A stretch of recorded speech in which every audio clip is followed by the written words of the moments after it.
와룡봉추입니다. 자, 오늘 1월 20일 장 마감 이후입니다. 우리 시장 얘기 조금 드려보고자 하는데요. 오랜만에 오늘 일단 좀 반등이 좀 나오기는 했습니다. 오늘 반등 뭐 나온 부분들, 그리고 이제 앞으로 상황, 얘기를 좀 드려보도록 하죠. 얘기를 들어보시고 도움이 되셨다고 생각되시는 분들은 구독, 좋아요 한 번씩 눌러주시면 감사하겠습니다. 자, 바로 보도록 하죠. 자, 오늘 일단 수급적인 측면부터 먼저 한번 본다라고 한다면 외국인들 코스피는 매도가 오전부터 계속해서 매도가 있었었는데 양이 많지는 않았습니다만 꾸준하게 매도가 지속이 됐던 모습이었고 코스닥 같은 경우는 오전 매도 우위였습니다만 매수로 돌린 이후에 오후장부터 매수폭을 계속 늘려가며 제법 괜찮은 수급이 좀 들어왔고요. 더군다나 기관들까지 코스닥은 같이 들어오면서 기관 외국인 양매수가 들어오면서 오늘 상당히 좋은 이 상승세를 보였습니다. 정말 오랜만에 코스닥은 좀 시원한 상승세를 보였습니다. 이에 반해서 코스피 같은 경우는 제가 오전에도 말씀을 드렸습니다만 어제도 그렇고 이게 이렇게 V자로 가기는 지금 조금 쉽지 않은 그림이긴 하다. 그렇기 때문에 이게 이렇게 바로 회복되는 그림으로 지금 가기가 좀 어려워졌기 때문에 이렇게 갈 가능성 높다 이렇게 말씀을 드렸는데 그 기반 정도는 일단 잡아준 조금 아쉽기는 하죠. 사실 좀 더 올라와서 V자로 완전히 만들 수 있으면 훨씬 더 좋은데 제가 제 얘기가 틀렸다 하더라도 그게 훨씬 더 좋은데 내일이라도 조금 더 진짜 강하게 나와서 이렇게 올려주면 좋긴 좋겠습니다. 개인적으로는 제가 틀린다 하더라도요. 시장 전체적인 수급은 오늘 거의 중립선에서 뭐 조금 더 우호적이었다가 조금 더 불안정해졌다가 뭐 그런 모습이었는데 막판 들어오면서 조금은 우호적인 흐름 정도로 마감을 해줬던 모습이었습니다. 수급적인 측면에서는 오늘 코스피가 조금 아쉽기는 했습니다만 외국인들 쪽에서 선물 때문에 전반적으로는 뭐 그렇게 나쁜 흐름은 아니었다. 이렇게 볼 수 있을 것 같고요. 오늘 움직였던 섹터들은 오늘 코스닥을 이렇게 끄집어 올렸던 섹터들 게임 메타버스, 2차 전지 이런 섹터들 다시 정말 오랜만에 숨을 한번 돌리는 반등을 한번 주는 모습을 보였습니다. 뭐 이스트 소프트 같은 경우 어제까지 계속 한 번씩 말씀드렸던 종목인데 제가 말씀드렸던 것보다 훨씬 좋은 모습이 나왔죠. 이제 뭐 알아서 대응을 하시면 되는 겁니다. 제가 말씀드릴 수 있는 상황을 넘어섰기 때문에 한데 일단은 뭐 일정들이 나와 있는 상태에서 오늘 타이밍까지 아주 잘 맞았던 것 같아요. 그랬던 것 같고, 그 다음에 이제 드론 관련주들, 오늘 뭐 현대차 관련해가지고 또, 이슈가 좀 있었잖아요. 시장 흐름이 나름대로 괜찮다 보니까 뉴스들이 오늘 좀 먹는, 죄송합니다. 반면 어제 같은 경우는 뉴스가 나와도 잘 반영이 안 되는 경우들이 많았잖아요. 시장 수급이 워낙 좋지 않다 보니까. 근데 오늘은 이제 수급을 좀 받는 이런 모습들이 좀 나왔었고, 그 다음에 이제 2차 전지, 섹터들도 좀 괜찮았고 NFT 섹터들도 오랜만에 올라오는 모습이었습니다. 항공기 부품 오늘 뭐 이슈 있었으니까 그리고 이제 NFT 메타버스 같이 연결되면 게임 뭐 그다음에 영상 컨텐츠 이런 쪽 같이 따라올 수 있잖아요. 같이 올라오는 모습을 좀 보여줬습니다. 오늘 반도체 섹터들도 오후장 후반 들어와가지고 조금씩 올려주면서 이 다행스러운 모습을 좀 보여주다 보니까 좀 지수가 조금 더 안정적인 흐름을 좀 만들어준 그런 정도의 역할은 좀 했던 것 같습니다. 오늘 외국인들 매수했던 종목들 보게 되면 LG화학, 삼성 SDI, SK이노베이션 딱 지금 보이죠 지금 얘네들 이 엔솔과 관련해서 올라오는 거구나, 키 맞추기 지금 들어가는 거구나 이렇게 보이죠. 그다음 포스코, 우리금융지주 이런 종목들 오늘 매수가 좀 괜찮았고요. 매도 상위 쪽에서는 삼성전자, 카카오뱅크, 네이버, 삼성전자, 우카카오, NC소프트, KB금융 정도, 현대차까지 매도가 좀 나왔는데 카카오 쪽 같은 경우는 지금 뭐 워낙 지금 이 최근 된소리를 많이 맞는 바람에 지금 조금 좀 그렇기는 합니다. 오늘 반등이 좀 나오기는 했습니다만. 그리고 삼성전자 오늘 매도가 좀 있었습니다만 매도량은 그다지 많지 않았습니다. 코스닥 쪽에서는 원익 IPS, 셀트리온 헬스케어, HLB, YG엔터, 이녹스 첨단 소재, 죄송합니다. 그다음 대주전자 재료, 안랩, 셀트리온 제약 뭐 이런 종목들 심태까지 매수가 좀 괜찮게 들어왔고요. 매도 상위 쪽에서는 아프리카 TV, 카카오 게임즈, 에코프로 BM, 유진테크, LX 세미콘, 펄어비스, 스튜디오 드래곤, 테스나 뭐 이런 종목들 매도가 좀 나왔는데 의외로 또 게임주라든지 영상 컨텐츠 이쪽에서 또 조금 매도가 좀 나왔죠. 2차 전지도 그렇고 이게 좀 반등이 좀 나오니까 매도가 좀 나왔다. 이게 조금 좀 그렇습니다.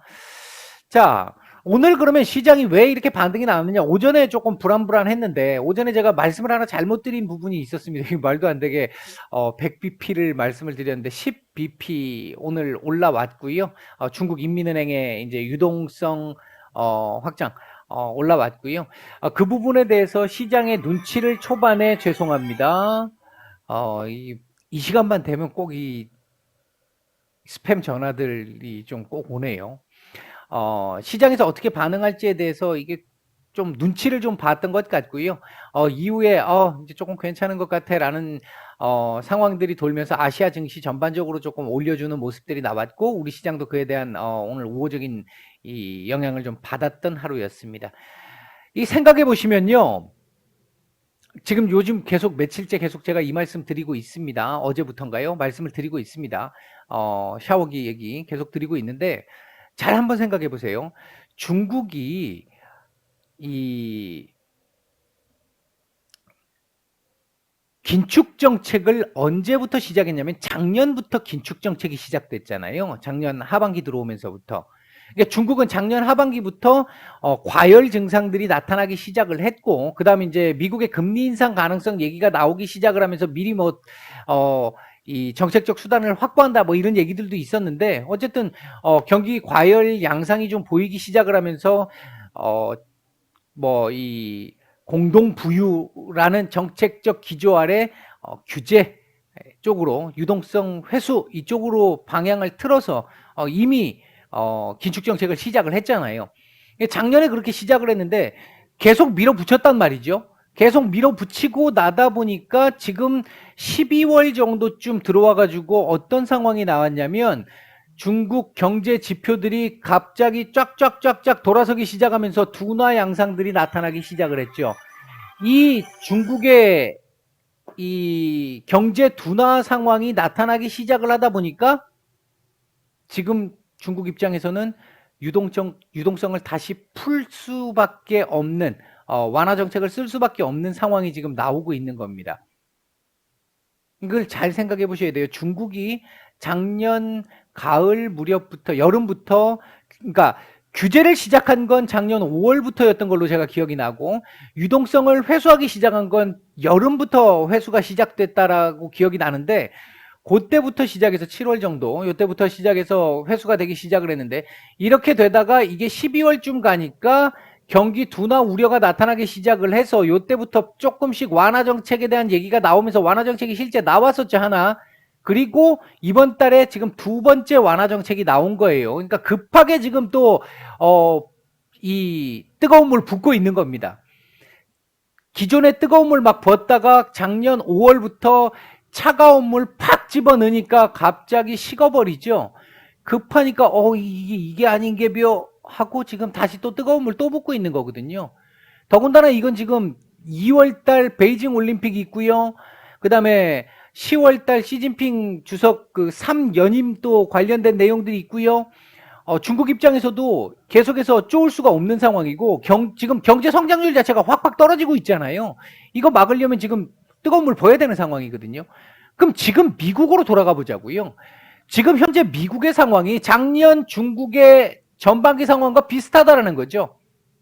이 상반기 1, 2, 3, 4월 막 물가 올라가기 시작하면서 이 경기 이 과열 양상을 보였던 그때와 지금 비슷한 흐름을 보이고 있다는 거죠. 근데 미국은 그때 당시까지만 해도 그러니까 뭐 작년 여름 가을 정도까지만 해도 계속 뜨거운 물 갖다 붓잖아요. 뜨거운 정도가 조금 약해지기는 했지만 지금도 계속 붓고 있잖아요.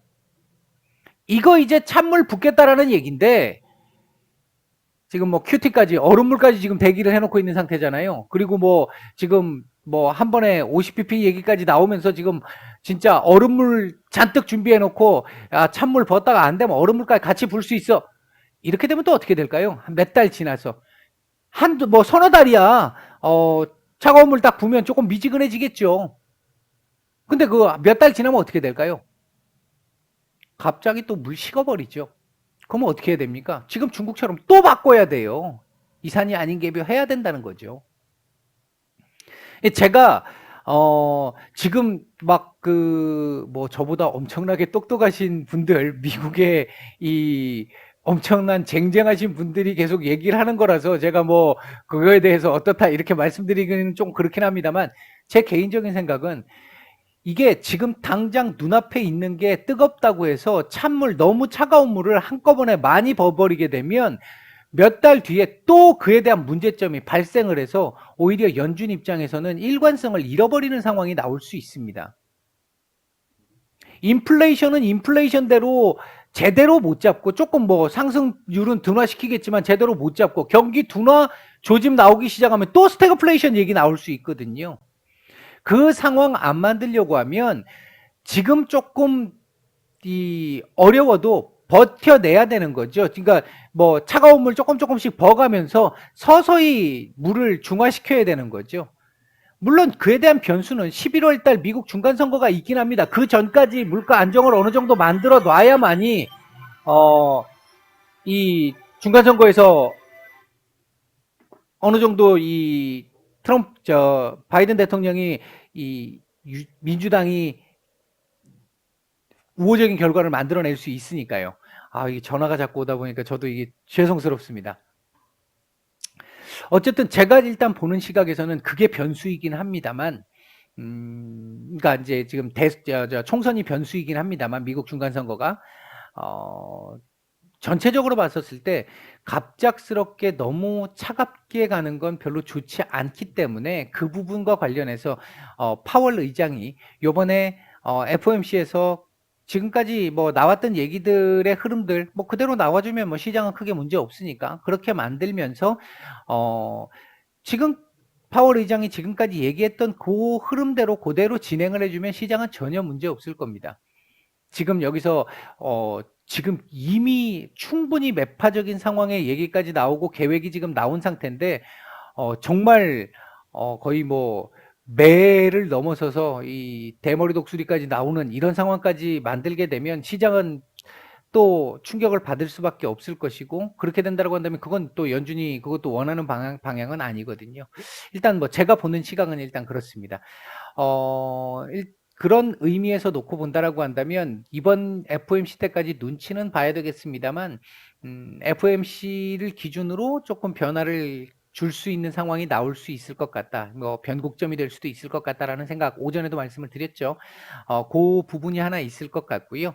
물론 우리 자체적으로는 또 엔솔 상장이 있어서 수급적 또 왜곡, 이 부분 때문에 그때 가서 또 제대로 못 따라가는 상황이 나올 수 있을지 모르겠습니다만, 일단 그 상황이 오기 전까지 개인적으로는 여기 근처에다가라도 갖다 붙여놓고 마감을 좀 했으면 좋겠다. 이게 개인적인 바람입니다.